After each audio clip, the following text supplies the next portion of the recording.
Molini, and welcome to the Conversations with Nkosi YouTube channel. Nkosi, your host Guysini, and welcome to my channel. So in today's video, we're going to be talking about why the whistleblowers do not last, right?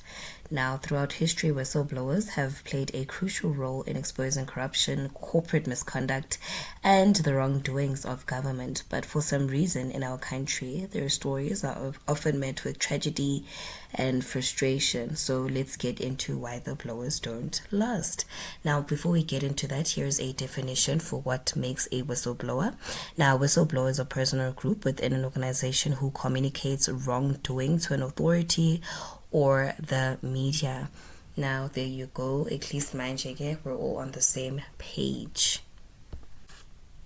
Now, before we go anywhere, let us discuss the vital role of a whistleblower. What role do they play in society?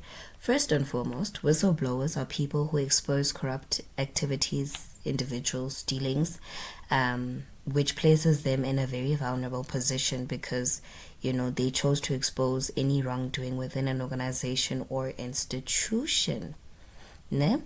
Now, they act as watchdogs, ensuring that transparency and accountability and justice are something that prevails, right? Because again, they're pushing for the exposure of anything that is just corruption on its own.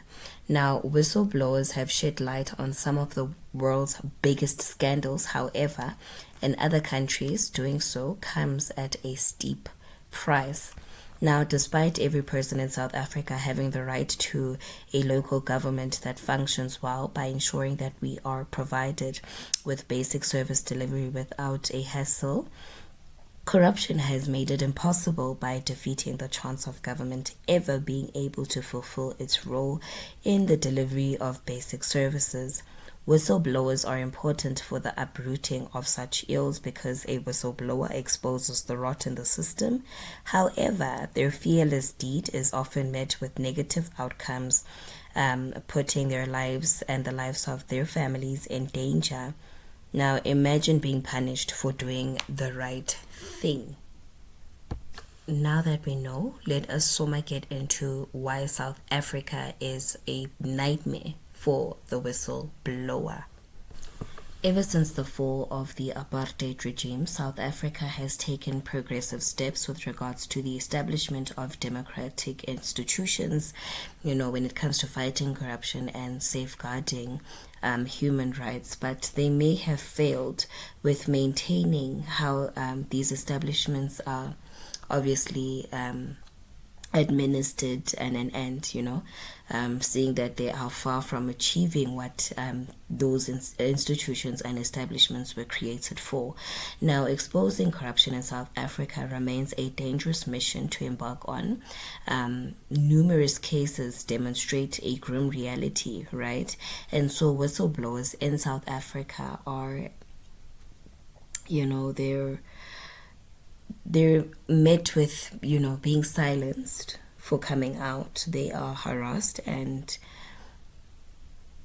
even driven, into exile or even taken out, guys, as in being permanently silenced. So why is this happening? I mean, it is no secret that the blowers don't last. If they do, it's either they are exiled or their voices are hushed temporarily or permanently. That time, our country has a whistleblower protection strategy in place, but it is hardly ever effective because it was never designed to accommodate everyone, rather a minority, and it leaves a large number of whistleblowers in a very vulnerable position. Those who get to enjoy protection also enjoy a short-lived kind due to their protection being limited and conditional. One, there are those who are protected against the employment detriment, which is when you are fired by your employer for blowing the horn on corruption within the company or institution that you work for. Or two, the Witness Protection Act, that that actually caters for those whose testimonies aid in criminal cases that are high ranking. Now, this leaves citizen whistleblowers without any form of protection, guys. Now, what makes our whistleblowers disappear? Why don't they last? Well, organized crime and corruption networks. Why do I say this? Well, one of the primary reasons whistleblowers don't last in South Africa is due to the existence of organized crime and powerful corruption networks. Now, these networks often infiltrate both the public and private sector, ensuring that their interests are protected and dissent is suppressed. Now, whistleblowers who expose these networks face heavy backlash as they threaten the criminal enterprises, political connections, and illicit financial flows that sustain these networks, right? The arrogance displayed by the minister implicated, guys, in the allegations of corruption leveled against him is way too loud for us to ignore, and his response is decorated with ignorance, guys, and ridicule, which is very, very scary. Now, it's scary because being in charge of, the country's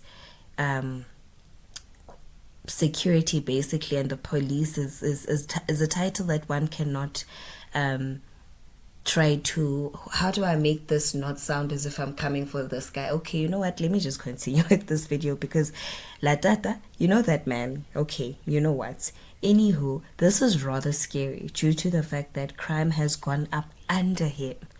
We have witnessed an increase in crime and a decrease in the jailing of the guilty.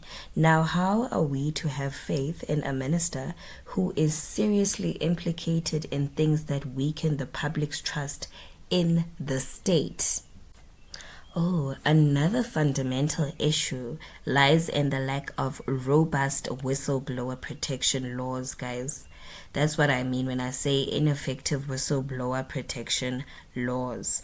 Now, while South Africa has enacted legislation to protect whistleblowers, such as the Protected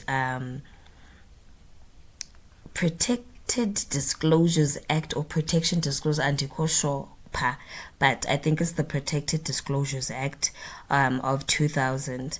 Now, these laws are often inadequate and poorly enforced.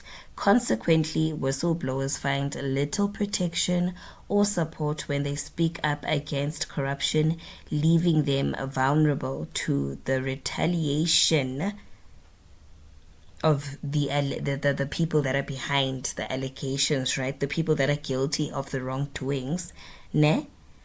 And these people are then, belittled, demonized, vilified, and if they are like professionals, even their profession is dragged, guys.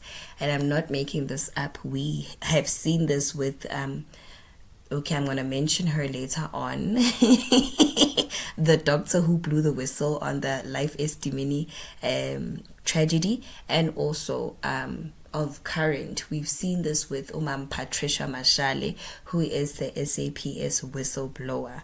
If you see how she has been treated by the people that she has come out to expose, you see how they've resorted to belittling her and her statements and questioning her sanity and stuff. So these are things that actually happen when whistleblowers come out. However, we have a government that encourages whistleblowing. Now, for us to fully understand the plight of whistleblowers in South Africa, let's examine a few notable cases that highlight the challenges that were faced. At number 1, we have Utato Mosphako, or Phakwe. We remember the late Mosphako, who was a councillor in the Bojanala Platinum District Municipality of the Northwest, who was shot in 2009, not long after he blew the whistle on corruption done by councillors and officials.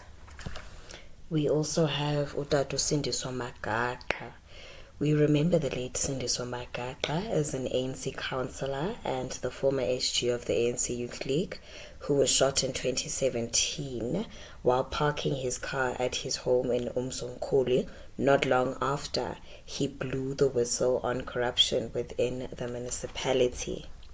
Oh, and he was not the only one that was shot. However, it was an assassination because the other people that were around him did make it through, but him. Sindiso Magaqa. We then have Babito Dekoran, Director of Financial Accounting at the Department of Health in Gauteng, who was gunned down for blowing the whistle on the PPE tenders shortly after her allegations or her findings were publicized. Babita Dekoran. We then have Otato Eric Maromo Peña. We remember Maromo Peña as a businessman who was gunned down near his home shortly after dropping his kids off at school because he and his associates sounded the alarms on government's corruptions. This was the man that exposed the shady dealings of Home Affairs, actually. Dade Eric Maromo Peña. How can we forget the Esidimeni scandal, which was another alarming case that actually exemplifies the risks whistleblowers face in our country. Back in 2016, it was revealed that at least 144 mentally ill patients had passed on due to gross negligence by the department after being transferred from a care facility by the Gauteng Department of Health. Now, a Dr. Makabo Manamela or Makabo Manamela, who is a high-ranking official that was responsible for the ill-fated project, made an attempt to expose these atrocities and hold the responsible authorities accountable. Now, despite her efforts, she was faced with threats. She was intimidated. Attempts were made to discredit her profession. Guys, are you hearing what I'm saying? The very same people that would have, if it was in the Western Cape, people are going to be endorsing her and telling her she must speak and she must sing. But yeah, because she was in Gauteng, and I think at that time we were still under the leadership of the then Premier David Makura, they could not afford. In fact, if I'm not mistaken, I think his face was paraded Kakulu during the Life Esidimeni scandal. And it was quite weird to still see him as the premier even after. I mean, if a department, especially the Department of Health, starts flopping like that under your leadership, my friend, ours is to question your credibility as a leader, before coming for the doctor that is blowing the horns, because there was nothing wrong in exposing the ills that these patients were faced with. And I don't understand how they're treated differently as opposed to normal patients. I mean, shouldn't we then be extra careful when it comes to dealing with such patients?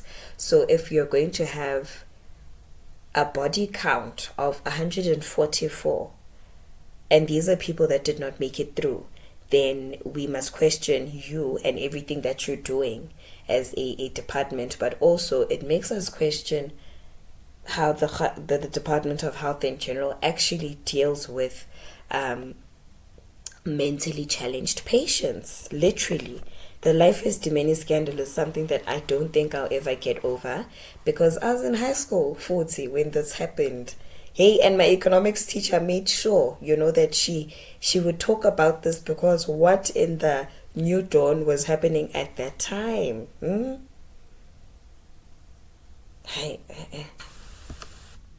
Is change possible? Well, not all hope is lost. A number of organizations and individuals are working tirelessly to create a safer environment for whistleblowers in the country. Are there any NGOs for whistleblowers? Yes, there are. There are groups like Open Secrets, Corruption Watch, and Amapongwani, who actively campaign for stronger whistleblower protection. They advocate for legislative reforms, and they also provide support to individuals who are looking to come forward and obviously blow the whistle on corruption. Now, their invaluable work amplifies the voices of those who would otherwise be silenced. Also, we can also form part of, their campaigns, guys. As citizens of the country, you need not be a member of any of these organizations in order for you to also add your voice onto the voices of those that are actually pushing and supporting the whistleblowers. We can also exercise our activism beyond social media, beyond the streets of social media, guys, beyond the keyboard, as in like forming part of, if there are marches, if there are court cases, things like that, discussions that need to be held around whistleblowing and whistleblowers and their protection. We can actually form part of these discussions. We can form part of marches. You can literally do more than just to sit down and use a hashtag and overuse a hashtag.